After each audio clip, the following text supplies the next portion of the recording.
Grâce aux technologies actuelles, nous avons créé des routes spatiales, aériennes, terrestres, mais nous n'avons même pas créé de route dans notre cerveau. Alors dans celui d'une souris, n'en parlons même pas. Non, je ne suis pas la seule au monde qui cherche à savoir comment le cerveau d'une souris fonctionne. Plein d'autres personnes s'y intéressent. Si, je vous assure. En effet, des chercheurs ont développé chez des souris des maladies telles que l'autisme, Parkinson, des AVC. Tout cela dans le but de comprendre comment ces maladies évoluent et de trouver des traitements. Un AVC, un accident vasculaire cérébral, peut rompre certaines connexions entre deux régions. Et cela va entraîner des paralysies, des troubles du langage. Bon, le langage chez la souris, c'est assez subjectif.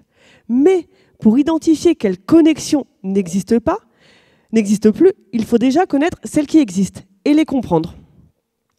L'objectif de ma thèse est donc de développer un outil capable de cartographier l'ensemble des connexions cérébrales, ce qu'on appelle un tractogramme, dans le cerveau de la souris.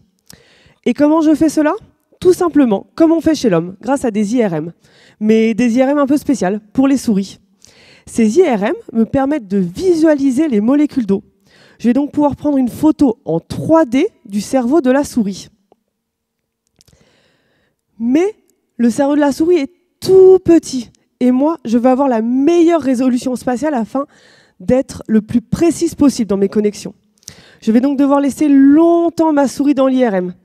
Mais vous vous doutez bien que ma souris ne peut pas rester très longtemps sans bouger, même si je lui demande très gentiment. Je vais donc prendre des photos uniquement quand elle ne bouge pas, c'est-à-dire entre 2 respirations. Enfin, je vous rappelle que je veux imager toutes les connexions dans toutes les directions. Je vais donc, toujours grâce à l'IRM, pouvoir suivre le déplacement de mes molécules d'eau. Je vais faire une première photo pour voir quelles molécules vont de gauche à droite, puis de bas en haut et d'avant en arrière, et cela pour le plus de directions possible. C'est un peu comme si sur une image, je ne voyais que les voitures qui venaient du nord ou du sud, que celles qui venaient de l'est ou de l'ouest, et cela pour toutes les directions. Et petit à petit, grâce à toutes ces informations, mon outil va être capable de recréer des connexions. Évidemment, où une voiture se déplace, il y a forcément une route, par analogie. Cet outil permet donc de générer l'ensemble des connexions cérébrales de la souris. C'est une sorte de Google Maps du cerveau de la souris. Et cet outil va permettre à tous les scientifiques de ne plus se perdre dans le cerveau d'une souris et de toujours retrouver son chemin.